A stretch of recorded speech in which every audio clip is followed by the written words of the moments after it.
जी हाँ, हम मेरे प्यारे विद्यार्थियों नमस्कार। तो स्वागत है सोनू मैट्रिक्स में ऑनलाइन लर्निंग प्लेटफॉर्म पे। आज की इस वीडियो में हम बात करने वाले हैं क्लास 12th का व्याकरण, ठीक ना। क्लास 12th का हिंदी व्याकरण। वीडियो को लाइक कीजिएगा, चैनल को सब्सक्राइब कीजिएगा, आप अपने दोस्तों में अधिक से अधिक शेयर कीजिएगा, ठीक ना। चलिए, तो आज के इस वीडियो में जो जो टॉपिक रहने वाला है बाबू, वर्ण। क्या है बुआ? वर्ण। वर्ण है क्या? वर्ण किसे कहते हैं? वर्ण है क्या? वर्ण के वर्णन करो, ठीक ना। तो ये सब थोड़ा बहुत क्वेश्चन पूछा ही पूछा जाता है, ठीक ना। और हाँ, जितना भी रहे, जैसे में हिंदी का एग्ज़ाम हुआ तो 50% आपको अधिकतर लगता रहता है हिंदी हिंदी ग्रामर से। उसके बाद आपको रहेगा आपके बुक से, ज़्यादा मानिए हिंदी ग्रामर से रहेगा, ठीक ना।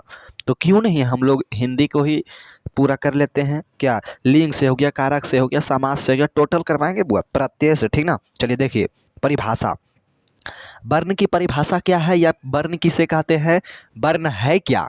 चलिए देखिए, भाषा की सबसे छोटी इकाई। भाषा की सबसे छोटी इकाई क्या बुआ रे बाबू सोना नुनू? भाषा की सबसे छोटी इकाई ध्वनि। भाषा की सबसे छोटी इकाई ध्वनि, जिसका खंड या टुकड़ा नहीं किया जा सके उसे हम वर्ण कहते हैं। चलिए, हिंदी में सभी वर्णों की संख्या 52 होता है। कितना होता है? हिंदी में सभी वर्णों की संख्या 52, ठीक ना। चलिए, अब आपको बोलेगा, चलिए बताइए, अब आपको, जैसे हम आप गाँव में गए, जैसे हम आप नवादा में रहते हैं, कहीं रहिए, बिहार से में रहिए, पटना में रहिए, दिल्ली में रहिए, जहाँ न रहे वहाँ रहिए, तो आपसे पूछेगा, अरे बुआ वर्णों की संख्या कितनी है रे? तो बोलिएगा बोलेगा 52। अगर नहीं है याद तो मुँह लटकैले रहते। कौची कर ले? मुँह लटकैले। कौची कर ले बुआ? मुँह लटकैले है सर, मुँह लटकैले है ना। तो देखिए, अब बोलेगा वर्णमाला क्या है? वर्णों के क्रमबद्ध समूह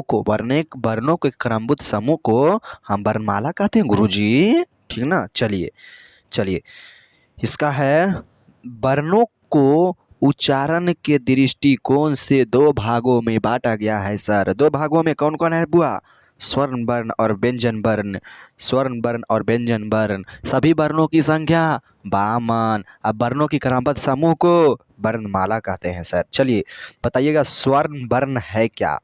स्वर्ण वर्ण क्या है? जिन वर्णों का उच्चारण किसी अन्य वर्णों की सहायता के बिना यानी स्वतंत्र रूप से किया जाए तो स्वर्ण वर्ण कहलाता है, ठीक ना। चलिए, अब देखिए स्वर्ण वर्ण की संख्या कितनी होती है? स्वर्ण वर्ण की 11। और कौन कौन है देख लिए होंगे। चलिए, आयोगबा, आह और आह को आयोगबा कहते हैं। आयोगबा ना ही स्वर और ना ही व्यंजन होता है, ठीक ना।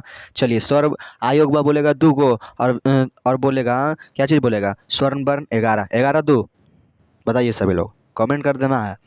अब बोलना है स्वर वर्ण स्वयं 3 प्रकार के होते हैं। कौन कौन होते हैं? हर स्वर, दीर्घ स्वर, प्लुत स्वर। कौन कौन होते हैं बुआ? हर स्वर, दीर्घ स्वर और प्लुत स्वर, ठीक ना। चलिए, तो कौन कौन होता है बुआ? हर स्वर, दीर्घ स्वर, प्लुत स्वर, ठीक ना। चलिए, नूनू बउआ रे रे सोना, कै गो होता है? 3 गो होता है। कै गो होता है बुआ? 3 गो। क्या होता है? कै गो? 3 गो। हर स्वर, दीर्घ स्वर और प्लुत स्वर, ठीक ना। चलिए बाबू रे, चलो देखो इधर, देखो रे नूनू रे, सब सुध के पढ़ रहा है ना रे नूनू। हर स्वर क्या है? जिन स्वरों के उच्चारण में बहुत कम समय लगता है। क्या लगता है? बहुत कम समय लगता है, उसे हम क्या बोलते हैं बुआ रे? मूल स्वर या हर स्वर कहते हैं, या लघु स्वर कहते हैं, ठीक ना। यह हो गया उदाहरण, ठीक ना। चलिए, दीर्घ स्वर, जिन स्वरों के उच्चारण में हर स्वरों से अधिक समय लगता है उसे दीर्घ स्वर कहते हैं, ठीक ना। इसका उदाहरण हो गया आपका। चलिए, प्लुत स्वर। प्लुत स्वर क्या है? जिन स्वरों के उच्चारण में सबसे अधिक समय लगता है उसे प्लुत स्वर कहते हैं, ओम, ठीक ना। चलिए, व्यंजन। व्यंजन वर्ण क्या है? व्यंजन वर्ण है क्या? वीडियो को लाइक कीजिएगा, चैनल को सब्सक्राइब कीजिएगा, आप अपने दोस्तों में अधिक से अधिक शेयर कीजिएगा। वीडियो अच्छा लग रहा है तो लाइक करो ना यार, लाइक करो, ठीक ना। चले, सेकेंड नंबर, जिन वर्णों का उच्चारण स्वयं मतलब स्वर की सहायता से होता है उसे व्यंजन वर्ण कहते हैं। व्यंजन वर्ण कितने प्रकार के बुआ? व्यंजन वर्ण 3 प्रकार के। व्यंजन वर्ण स्पर्श, बस, अंतस्थ, ऊष्म, ठीक ना। चलिए, स्पर्श व्यंजन है क्या? जिन वर्णों का उच्चारण जीभ और मुंह के सभी भाग से होता है उसे स्पर्श व्यंजन कहते हैं। यहीं से हम मेरा क्वेश्चन मात्र 5 नंबर के चलाता है। 5 नंबर के चलाता है रे, आता है रे बाबू नोनू। देखो का बोलेगा, का बोलेगा किस उच्चारण स्थान से है। करबो मरल को कंठ पर, तो कंठ पर तो कंठ हो गलो। तलत्व, तालुत्व, चा छा झा झा या, ठीक ना। चलिए देख लीजिए, ये है टाठा डाढ़ा मुधर्व। टा वर्ग को जितना भी है मुधर्व, ता वर्ग है मतलब दंत टोटल, प वर्ग पापा बभमा ओष्ठ, ठीक ना। चलिए अच्छा लगा, इससे नया आएगा 5 क्वेश्चन तो तुम्हें, ठीक ना। चलिए चलिए देखिएगा, अंतस्थ व्यंजन है क्या? अंतस्थ व्यंजन क्या हुआ? अंतस्थ व्यंजन क्या रे? अंतस्थ व्यंजन जिन वर्णों का उच्चारण, जिन वर्णों का उच्चारण करते समय वायु किसी भाग को स्पर्श करती है। क्या करती है? स्पर्श करती है। क्या करती है? स्पर्श। इसका एग्जाम्पल यार अल्लाह हुआ। चलिए ऊष्म व्यंजन, ऊष्म व्यंजन जिन वर्णों का उच्चारण करते समय वायु तेज गति से ऊष्म करते हुए निकलती है उसे ठीक ना, तो उसे हम ऊष्म व्यंजन कहते हैं। इसका एग्जाम्पल है, ठीक ना। चलिए संयुक्त व्यंजन क्या है?